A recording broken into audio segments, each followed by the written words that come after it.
Assalamualaikum warahmatullahi wabarakatuh. Perkenalkan, nama saya Fadila Adriani, NIM 2021-11309 dari kelas Q Institut Teknologi PLN. Di sini saya akan mempresentasikan mengenai Strategic Formulation Corporate Strategy. Strategi korporasi. Strategi korporasi merupakan strategi untuk menentukan pilihan arah yang akan dilakukan oleh sebuah perusahaan secara keseluruhan dalam menentukan juga manajemen portofolio bisnis atau produknya. Apakah perusahaan itu adalah perusahaan kecil atau perusahaan multinasional yang besar. Oleh karena itu, strategi korporasi adalah untuk mengatur keputusan tentang aliran sumber daya keuangan dan sumber daya lainnya di suatu lini produk dan unit bisnis perusahaan. Melalui serangkaian pembagian koordinasi, korporasi akan mentransfer keterampilan dan kemampuan yang dikembangkan dalam satu unit ke unit lain yang membutuhkan sumber daya tersebut. Dengan cara ini, korporasi berusaha untuk mendapatkan sinergi di antara berbagai lini produk dan unit bisnis sehingga secara keseluruhan perusahaan akan tumbuh menjadi lebih besar dibandingkan dengan masing-masing bagian secara sendiri-sendiri dan unit bisnis secara individu. Strategi pengarahan atau directional strategy. Sebuah strategi pengarahan korporasi terdiri dari 3 orientasi umum. Yang pertama, strategi pertumbuhan atau growth strategies untuk memperluas aktivitas perusahaan. Yang kedua, strategi stabilitas atau stability strategies, tidak melakukan perubahan pada kegiatan perusahaan saat ini. Yang ketiga, strategi penghematan atau retrenchment strategies, menekan biaya dan mengurangi pengembangan perusahaan. Di sini terdapat 3 tabel, masing-masing penjelasan mengenai strategi ini akan dijelaskan pada slide selanjutnya. Strategi pertumbuhan atau growth strategy. Tujuan dari perusahaan yang menerapkan strategi pengarahan korporasi adalah untuk mencapai pertumbuhan dalam penjualan, meningkatkan aset, keuntungan, atau kombinasi dari semua ini. Perusahaan yang memiliki bisnis industri harus terus tumbuh agar dapat bertahan hidup. Terus bertumbuh dalam sebuah bisnis berarti harus meningkatkan penjualan dan mencari peluang baru dengan memanfaatkan pengalaman, mengurangi biaya produksi per unit produk yang dijual, dan meningkatkan keuntungan. Merger merupakan sebuah proses transaksi yang melibatkan 2 perusahaan atau lebih, di mana kedua perusahaan tersebut bertukaran saham untuk menciptakan sebuah perusahaan baru. Akuisisi merupakan proses pembelian sebuah perusahaan oleh perusahaan lain. Di dalam strategi pertumbuhan, umumnya akan menerapkan 2 pembahasan dasar, yaitu konsentrasi. Yang pertama, terdapat 2 strategi dalam strategi pertumbuhan, yaitu yang pertama, pertumbuhan vertikal. Perusahaan yang ingin menerapkan pertumbuhan vertikal dapat dilakukan dengan cara mengambil alih beberapa fungsi yang tadinya dilakukan oleh pihak lain atau eksternal seperti pemasok dan distributor. Yang kedua, pertumbuhan horizontal. Perusahaan dapat menerapkan pertumbuhan horizontal dengan memperluas bisnis dan operasionalnya ke lokasi atau geografis lain dengan meningkatkan jangkauan produk dan layanan yang ditawarkan ke pasar yang baru. Beberapa penelitian menunjukkan bahwa perusahaan yang tumbuh secara horizontal dengan memperluas lini produk mereka akan memiliki tingkat kelangsungan hidup bisnis yang lebih tinggi. B. Diversifikasi merupakan perusahaan mulai berpikir melakukan strategi diversifikasi pada saat pertumbuhan perusahaan tersebut telah mencapai posisi tertinggi dan peluang untuk melakukan pertumbuhan bisnis telah berakhir. Yang kedua, strategi stabilitas atau stability strategies. Strategi stabilitas dianggap sangat berguna dalam jangka pendek, tetapi bisa berbahaya apabila menerapkan strategi ini dalam jangka panjang. Dalam strategi stabilitas, terdapat 3 strategi yang cukup populer dan sering digunakan oleh perusahaan adalah sebagai berikut. Yang pertama, strategi jeda atau lanjut dengan hati-hati atau pause atau proceed with caution strategy. Strategi ini merupakan strategi agar perusahaan dapat berhenti sejenak untuk beristirahat sebelum melanjutkan ke strategi pertumbuhan atau penghematan.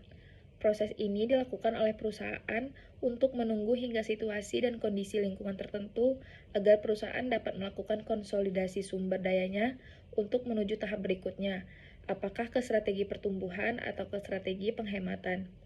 Yang kedua, strategi tanpa perubahan atau no change strategy.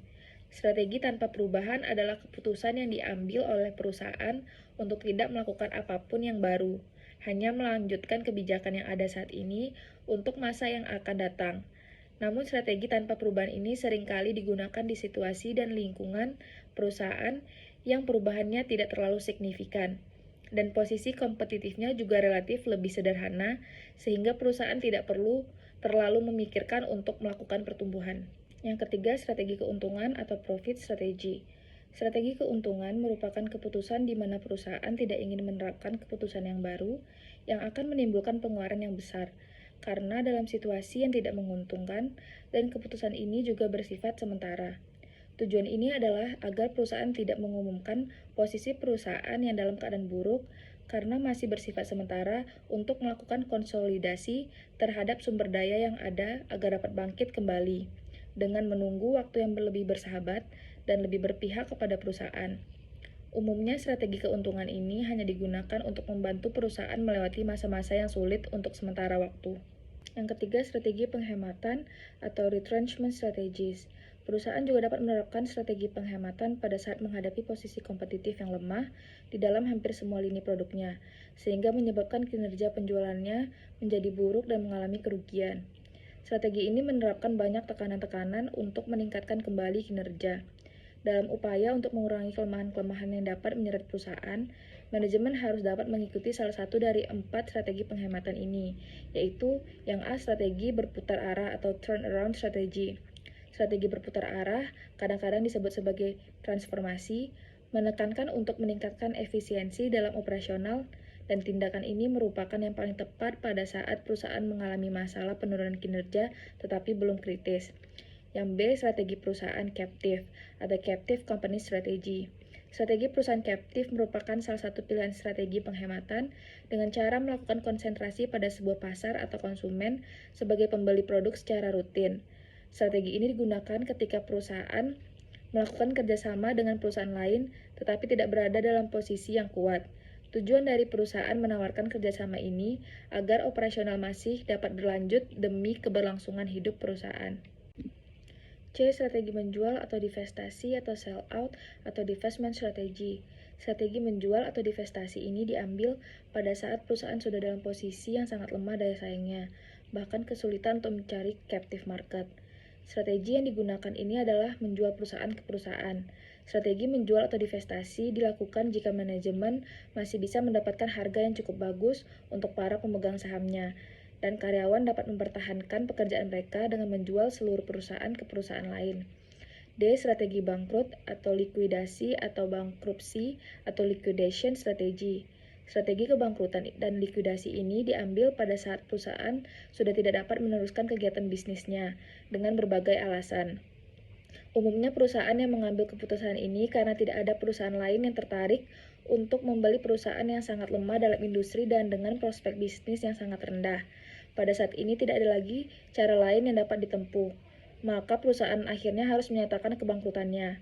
Perusahaan yang mengambil keputusan kebangkrutan harus mempersiapkan penyelesaian terhadap beberapa pihak baik internal maupun eksternal, tergantung kemampuan perusahaan dalam menyelesaikan permasalahan tersebut. Setelah itu, manajemen perusahaan harus menyerahkan keputusan mereka ke pengadilan dengan pernyataan tentang beberapa penyelesaian terhadap kewajiban perusahaan. Analisis portofolio. Analisis portofolio menerapkan peran kantor pusat dalam perusahaan sebagai internal bankir yang berfungsi untuk mengelola masing-masing unit bisnis. Dalam analisis ini, manajemen puncak akan bertindak dan menganggap bahwa masing-masing lini produk dan unit bisnisnya sebagai serangkaian investasi yang diharapkan dapat menghasilkan keuntungan. Matriks pertumbuhan BCG menerapkan Boston Consulting Group atau BCG Growth Share Matrix yang digambarkan pada gambar di samping merupakan suatu cara yang paling sederhana untuk menggambarkan portofolio investasi sebuah perusahaan. Setiap lini produk perusahaan atau unit bisnis akan dimasukkan ke dalam kuadran matriks sesuai dengan tingkat pertumbuhan di masing-masing industri di mana mereka akan bersaing. Kegunaan dari matriks BCG ini pada manajemen perusahaan adalah sebagai acuan dalam mengalokasikan dana, memproduksi, dan menjual produknya. Matriks BCG terdiri dari 4 kuadran yang akan dijelaskan sebagai berikut. Pertama itu bintang. Kuadran bintang menjelaskan bahwa sebuah produk atau unit bisnis memiliki pangsa pasar yang dominan dan pertumbuhan yang cepat serta menghasilkan uang yang besar. Produk-produk yang dihasilkan tersebut merupakan produk terkemuka yang diminati oleh pasar. Yang kedua, tanda tanya. Kuadran tanda tanya menjelaskan bahwa sebuah produk atau bisnis unit yang memiliki prospek pertumbuhan yang tinggi tetapi pangsa pasarnya masih sangat rendah. Penghasilan atau keuntungan yang didapatkan umumnya tidak sebanding dengan biaya-biaya yang dikeluarkan. Yang ketiga, sapi perah. Kuadran sapi perah menjelaskan bahwa sebuah produk atau unit bisnis merupakan pemimpin pasar, menghasilkan uang atau pendapatan yang lebih banyak dibandingkan dengan biaya yang dikeluarkan oleh perusahaan. Yang keempat, anjing. Kuadran anjing menjelaskan bahwa sebuah produk atau unit bisnis memiliki pangsa pasar yang rendah dan juga mengalami tingkat pertumbuhan yang rendah. Produk atau bisnis unit kategori anjing ini umumnya merupakan beban bagi perusahaan karena dapat menguras waktu manajemen dan sebagian besar sumber daya perusahaan. Keuntungan menggunakan analisis portofolio. Yang pertama, menggunakan analisis portofolio dalam melakukan perumusan strategi dapat memberikan beberapa keuntungan tertentu sebagai berikut. Mendorong manajemen puncak untuk melakukan evaluasi terhadap masing-masing unit bisnis secara individual dan untuk menetapkan tujuan dan mengalokasikan sumber daya untuk masing-masing unit bisnis tersebut. Merangsang penggunaan data yang berorientasi eksternal untuk menambah penilaian manajemen terhadap produk maupun layanan perusahaan. Mengangkat masalah tentang ketersediaan arus kas untuk digunakan dalam ekspansi dan pertumbuhan perusahaan. Penggambaran grafis portofolionya untuk memudahkan komunikasi tentang prospek perusahaan. Keterbatasan menggunakan analisis portofolio. Analisis portofolio juga memiliki beberapa keterbatasan nyata yang dapat menyebabkan perusahaan mengurangi niat untuk menggunakan pendekatan ini, antara lain, merupakan pekerjaan yang sulit dalam mendefinisikan segmen dari masing-masing produk dan lini bisnis, menyarankan penggunaan strategi standar yang kemudian dapat kehilangan peluang atau kurang praktis, memberikan ilusi kekakuan ilmiah yang pada kenyataannya posisi tersebut berdasarkan penilaian yang subjektif. Istilah-istilah yang digunakan seperti sapi perah dan anjing yang dapat menyebabkan ramalan yang hanya untuk kepentingan sendiri. Tidak selalu menjelaskan apa yang membuat suatu industri menjadi menarik atau di mana suatu produk berada dalam siklus hidup produk yang tepat. Mengikuti tekanan dari model portofolio yang dapat mengurangi keuntungan perusahaan jika tidak diikuti secara tepat. 4. Korporasi pengasuhan atau corporate parenting. Korporasi pengasuhan merupakan sebuah tindakan yang perlu dilakukan oleh perusahaan dalam menilai tentang sebuah perusahaan berdasarkan sumber daya dan kemampuan yang dimiliki oleh perusahaan dan dapat digunakan untuk membangun nilai dari masing-masing lini produk atau unit bisnis serta menghasilkan sinergi di antara masing-masing lini produk dan unit bisnis. Mengembangkan strategi korporasi pengasuhan. Dalam menentukan dan mengembangkan sebuah strategi perusahaan yang tepat, umumnya akan melibatkan 3 langkah dalam melakukan analisis tersebut, antara lain, pertama, periksa setiap unit bisnis atau perusahaan yang ditargetkan untuk akuisisi dalam hal strategi faktornya. Manajemen yang berada di unit bisnis tersebut harus dapat mengidentifikasi semua faktor-faktor strategis sebelum mereka membuat atau menetapkan sebuah strategi yang akan digunakan oleh masing-masing unit bisnis. Salah satu pendekatan yang cukup populer adalah dengan membangun sebuah pusat keunggulan di seluruh bagian atau unit bisnis yang ada.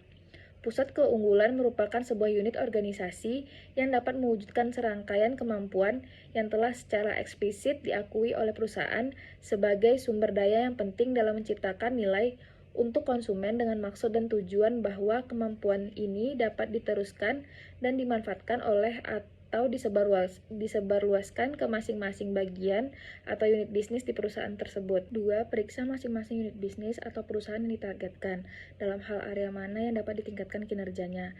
Proses ini dianggap sebagai sebuah peluang pengasuhan di mana dua unit bisnis yang mungkin dapat memperoleh ruang lingkup ekonomi apabila dapat menggabungkan dan melakukan sinergi terhadap semua tenaga mereka.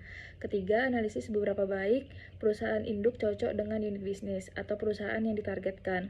Sebuah kantor induk perusahaan harus mampu memahami dan menyadari kekuatan dan kelemahan mereka sendiri dalam hal sumber daya, keterampilan, dan kemampuan. Karena sebelum kantor induk melakukan penilaian terhadap masing-masing unit bisnis, mereka sendiri harus terlebih dahulu memahami kemampuan mereka. Setelah mereka mampu mendeteksi kemampuan dan keunggulan mereka, tahap berikutnya baru melakukan penilaian terhadap masing-masing unit bisnis dan membantu membenahi kekurangan-kekurangan tersebut. Sekian presentasi dari saya. Lebih dan kurangnya mohon dimaafkan. Assalamualaikum warahmatullahi wabarakatuh.